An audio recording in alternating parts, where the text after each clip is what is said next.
Hi, it's Conor Svensson here, founder and CEO of Web3 Labs, and this is your week in NFTs on Monday, the 6th of December 2021. Key events this week include FTX Marketplace adding support for Ethereum NFTs, the UAE issuing NFT stamps, Snoop Dogg releases his first NFTs, Adidas enters the Metaverse, and Budweiser does its first drop. We saw $287 million of NFT sales, which was a decrease of 25% on last week, with an average NFT price of $3,537.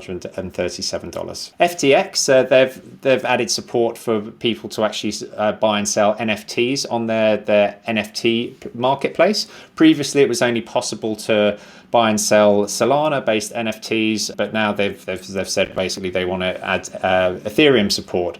So FTX is actually the only NFT marketplace that supports both Ethereum and Solana. But whether this is a trend to show that FTX predict that the opportunity in terms of NFTs on Ethereum isn't going to go away, or if there's some other reasons, who knows? But it's certainly good news for people who are working on the Ethereum ecosystem in that respect. The UAE, they've issued NFT stamps this week in the Middle East. And so these are NFT stamps to commemorate the Federation's 50th National Day. This has come from Emirates Post Group, and they're the first postal organization in the Middle East and Africa to actually do this. And so with these stamps, they're going to have the digital twins, which are basically versions of the stamps that exist on the blockchain that are linked to the physical versions of them as well. So it's really cool when you see incumbent or very well established traditional organizations embracing NFTs here and finding kind of a way of just combining it with some of their existing products and services. Snoop Dogg has debuted his first NFT collaboration. He worked with an artist called Coldy, and these are they're called Decentralized Portrait Series. For the first one, the Decentralized Dogg was minted on Super Rare this week and will be auctioned shortly. The NFT itself is a stereoscopic 3D collage of a number of portraits of Snoop covering various stages within his life.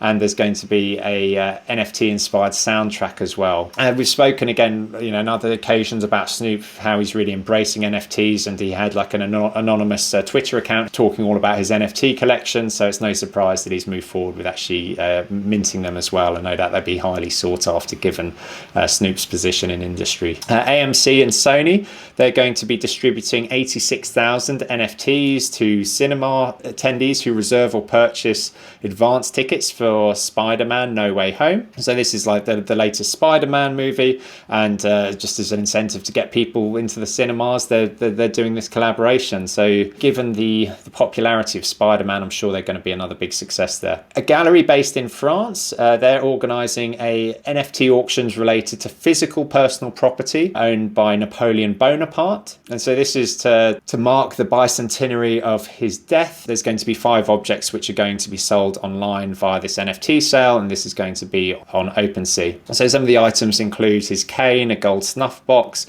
a handwritten letter, and a miniature portrait of him as well.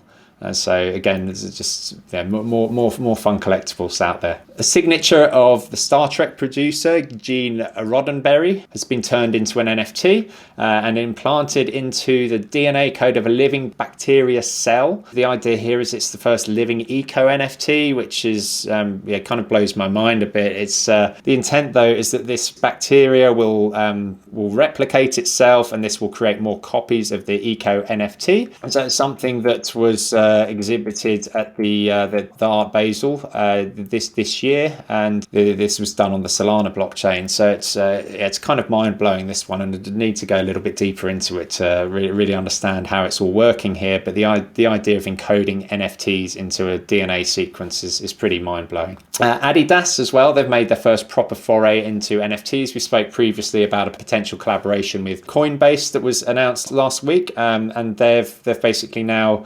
cemented a collaboration with Bored Ape Yacht Club, the Nomi NFT, and the Punks comic. Adidas's Twitter handle, they've updated their image there, and it's like a Bored Ape Yacht Club NFT picture, which has got like a version of the Adidas logo on it. They're clearly doubling down on it, and it'll be fun to see what such an iconic brand has in terms of their take on what can be done there. Also, talking of iconic brands, there's been a big move from Budweiser this week as well.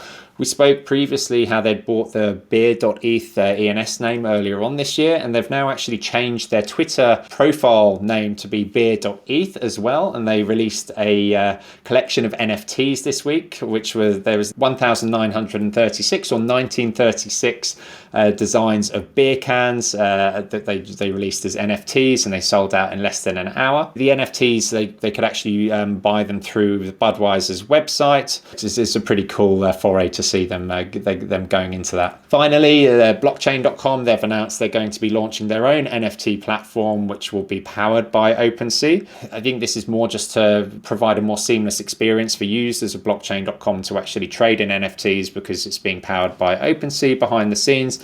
And I'm sure that this is, this sort of model where there's marketplaces appearing as white label platforms will become more and more commonplace as there's a handful of really dominant NFT trading platforms out there. That's all we have for this week in NFTs. If you're interested in any of the key events across enterprise, blockchain or protocols, crypto or DeFi, do check out or listen to our other This Week in Blockchain episodes too. Thanks, and I'll see you next week. Hi, it's Conor Svensson here again. I hope you enjoyed this episode.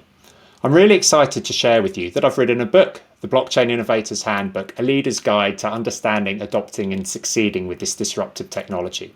I've been wanting to share my learnings about blockchain and Web3 for a number of years with a wider audience, and I'm really excited that I can do this now.